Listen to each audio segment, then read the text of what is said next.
Setelah kemarin-kemarin kita sempat bahas si Axio Pongo, kali ini kita kedatangan laptop lokal lagi nih, yaitu Axio MyBook Saga 12 laptop ini.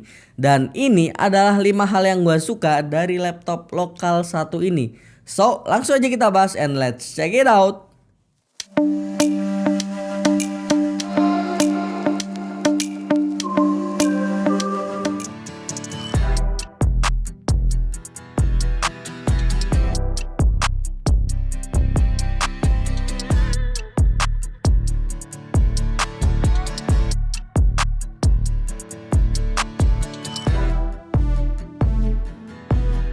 Pertama dari desain nih, yang dari luar looksnya nih cukup modern ya, cocok buat para workaholic ataupun mahasiswa yang nggak mau desain laptop terlalu rame. Bagian covernya clean dengan logo Axio di sebelah kanannya. Yang agak rame sebenarnya ada di bagian bawah nih, dimana si Axio kasih aksen berbentuk gambar kota Jakarta yang cukup unik ya. Niat banget sih si Axio kasih detail ginian. Maybe biar produk lokal ini lebih nunjukin kelokalannya kali ya. Hal lain yang gue suka di sini adalah ketebalan yang terlihat cukup tipis ya, cuma ada di 2,33 cm doang dengan bobot di 1,95 kg. Nice pokoknya kalau dari sisi desain ya. Sisi lain yang jadi pertanyaan orang biasanya adalah soal build quality. Di sini gue bahas dari dua sisi ya.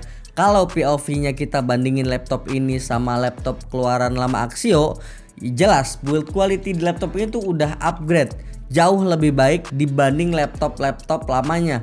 Strukturnya kerasa lebih cukup berisi, cukup solid, walaupun lebih banyak material bodinya disusun dari plastik ya. Tapi kalau POV-nya kita bandingin sama laptop dari brand-brand yang lebih senior kayak Asus dengan VivoBook-nya ataupun HP dengan HP 14S-nya, jujur ini masih belum sebagus mereka sih soal build quality. Kedua dari keyboardnya yang punya ukuran full size yang lengkap dengan numpad di sebelah kanannya. Feel typingnya sendiri biasa aja sebenarnya.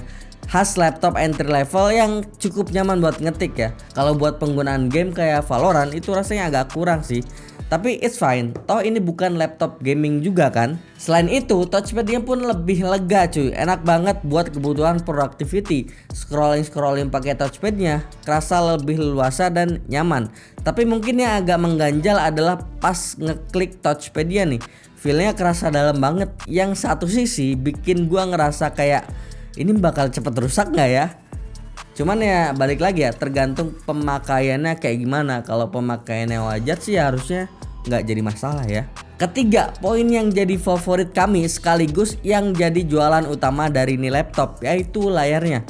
Panelnya IPS 16 inch, resolusinya 2.5K dengan coverage color gamut yang cukup luas ya, 98% sRGB nih bos, senggol dong. 8,9 jutaan doang men. Layarnya udah segitunya bagus, viewing angle-nya luas, karakter pewarnaannya cukup vivid, resolusinya tinggi pula. Mantep pokoknya. Buat Netflix kan sampai editing tuh udah mantep banget sih nih. Dan gua rasa ini jadi salah satu laptop dengan harga 8,9 jutaan terbaik dari sisi layar. Selain ya itu apa namanya, si VivoBook Slate 13 OLED ya kalau nggak salah. Dia pakai panel OLED terus sampai 100% sRGB, tapi speknya bisa dibilang agak rendah ya dibanding nih laptop. Keempat soal spesifikasi yang udah pakai Intel Core i5 1240p. CPU laptop 12 core yang biasanya ada di laptop dengan range harga 10 jutaan ke atas. Ada sih yang di bawah 10 jutaan, HP 14S DQ 5000 Ti, tapi itu pun harganya masih lebih mahal beberapa ratus ribu dibanding nih laptop ya. Baik lagi ke Axio Saga. Untuk tahu potensi CPU-nya, laptop apapun yang masuk ke studio kita pasti di stress test pakai Cinebench R23 yang kita looping 10 kali berturut-turut dengan suhu ruangan 25 derajat Celcius tentunya. Kalau dari data yang kita punya, si Axio Saga ini jadi laptop dengan i5 1240p terkenceng yang kita review. Seksi abis performanya bro. Approve pokoknya buat si Axio Saga dari sisi performa Cinebench R23 nya. Sama si HP 14S DQ 5000 Ti ataupun MSI Summit i14 Evo yang pernah kita review, ini tuh masih lebih unggul, yang mana keduanya tuh punya harga lebih mahal dibanding nih laptop. Suhunya sendiri sebenarnya nggak adem-adem banget ya, cukup panas dengan peak temperatur di 92 derajat Celcius.